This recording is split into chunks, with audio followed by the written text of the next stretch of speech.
ಎಲ್ರಿಗೂ ನಮಸ್ಕಾರ. ನಾನು ಅಡ್ವೊಕೇಟ್ ಸಂಧ್ಯಾ ಗೌಡ. ನಾನಿವತ್ತು ಕೋರ್ಟ್ನಲ್ಲಿ ನಿಮ್ಮ ಆಸ್ತಿಯ ಮೇಲೆ ಕೇಸ್ ನಡೀತಾ ಇದ್ದಾಗ ಆ ಆಸ್ತಿಯನ್ನು ಮಾರಾಟ ಮಾಡಬಹುದಾ, ಮಾರಾಟ ಮಾಡೋದ್ರಿಂದ ಏನಾಗುತ್ತೆ ಅಂತ ಈ ವಿಡಿಯೋದಲ್ಲಿ ತಿಳಿಸ್ತಾ ಇದ್ದೀನಿ. ವಿಡಿಯೋ ನೋಡೋದಕ್ಕೂ ಮೊದಲು ಸಬ್ಸ್ಕ್ರೈಬ್ ಮಾಡಿಕೊಂಡು ವಿಡಿಯೋನ ನೋಡಿ. ನನ್ನ ಹೊಸ ವಿಡಿಯೋಸ್ ಬಂದಾಗ ನೋಟಿಫಿಕೇಷನ್ ಬರುತ್ತೆ.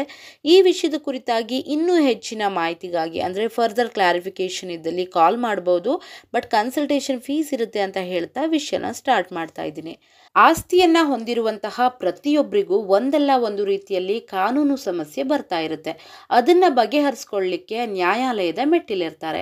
ಈಗ ನಿಮ್ಮದೇ ಪ್ರಾಪರ್ಟಿ ಇದೆ ಅಂದ್ಕೊಳ್ಳಿ. ಆ ಪ್ರಾಪರ್ಟಿ ಮೇಲೆ ಒಬ್ಬ ವ್ಯಕ್ತಿ ನ್ಯಾಯಾಲಯದಲ್ಲಿ ದಾವೆಯನ್ನು ಹೂಡಿರ್ತಾನೆ.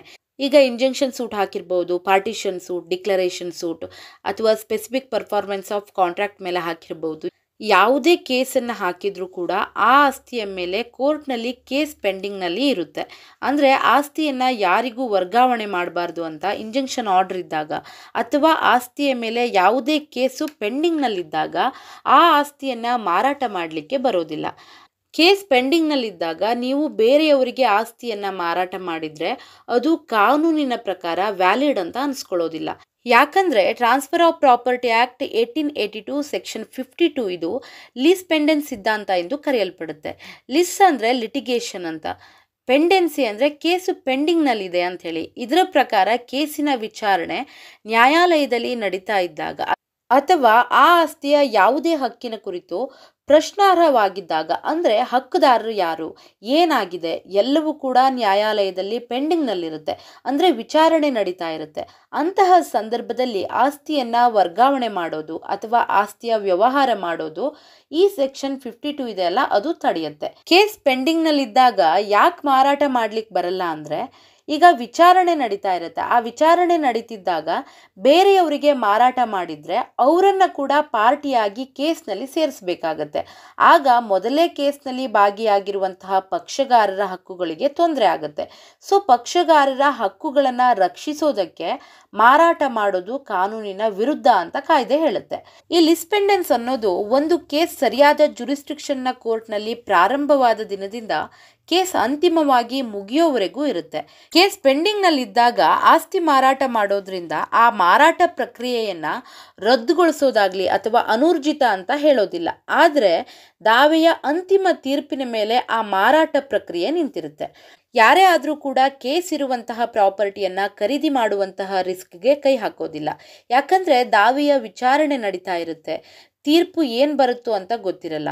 ಇನ್ ಕೇಸ್ ಖರೀದಿ ಮಾಡಿದ ಆಸ್ತಿ ಕೈ ತಪ್ಪಿ ಹೋಗುವಂತಹ ತೀರ್ಪು ಬಂದರೆ ಖರೀದಿದಾರ ನಷ್ಟ ಅನುಭವಿಸ್ತಾನೆ. ಸೊ ಖರೀದಿದಾರರು ಕೇಸ್ ಪೆಂಡಿಂಗ್ನಲ್ಲಿ ಇದ್ದಾಗ ಆಸ್ತಿ ಖರೀದಿಗೆ ಮುಂದಾಗಲೇಬಾರ್ದು ಅಂತಾನೆ ಹೇಳ್ತೀನಿ. ಆಸ್ತಿಯ ಮೇಲೆ ಕೇಸ್ ನಡೀತಾ ಇದ್ದಾಗ ಮಾರಾಟವನ್ನು ಮಾಡಿದರೆ ಆ ಮಾರಾಟ ಪ್ರಕ್ರಿಯೆ ಲಿಸ್ಪೆಂಡೆನ್ಸ್ ಸಿದ್ಧಾಂತಕ್ಕೆ ಒಳಪಟ್ಟಿರುತ್ತೆ.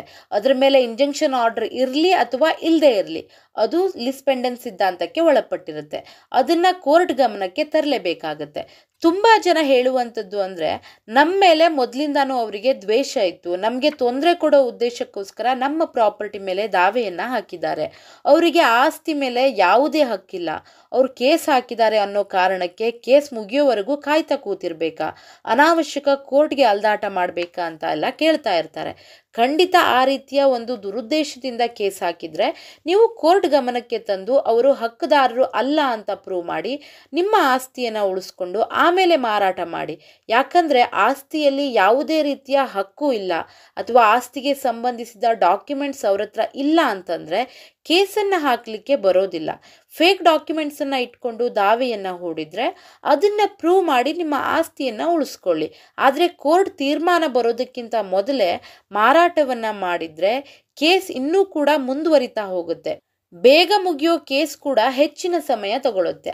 ಆಗ ಅಂತಿಮ ತೀರ್ಪು ಬರೋದಕ್ಕೂ ಕೂಡ ಲೇಟ್ ಆಗುತ್ತೆ. ಅದಲ್ದೇನೆ ಆಸ್ತಿ ಖರೀದಿ ಮಾಡಿದಂಥವರಿಗೆ ತೊಂದರೆ ಕೂಡ ಆಗುತ್ತೆ.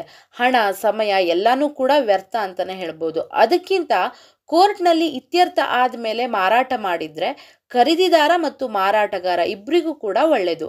ಕಾನೂನು ನಮ್ಮ ಒಳ್ಳೆಯದಕ್ಕೆ ಇರುತ್ತೆ. ಕಾನೂನಿನ ಪ್ರಕಾರ ನಡೆದುಕೊಂಡ್ರೆ ಸಮಸ್ಯೆಗೆ ಸಿಲುಕಿ ಹಾಕ್ಕೊಳ್ಳೋದ್ರಿಂದ ತಪ್ಪಿಸ್ಕೊಳ್ಬೋದು ಅಂತ ಹೇಳ್ತಾ ವಿಷಯನ ಇಲ್ಲಿಗೆ ಮುಗಿಸ್ತಾ ಇದ್ದೀನಿ.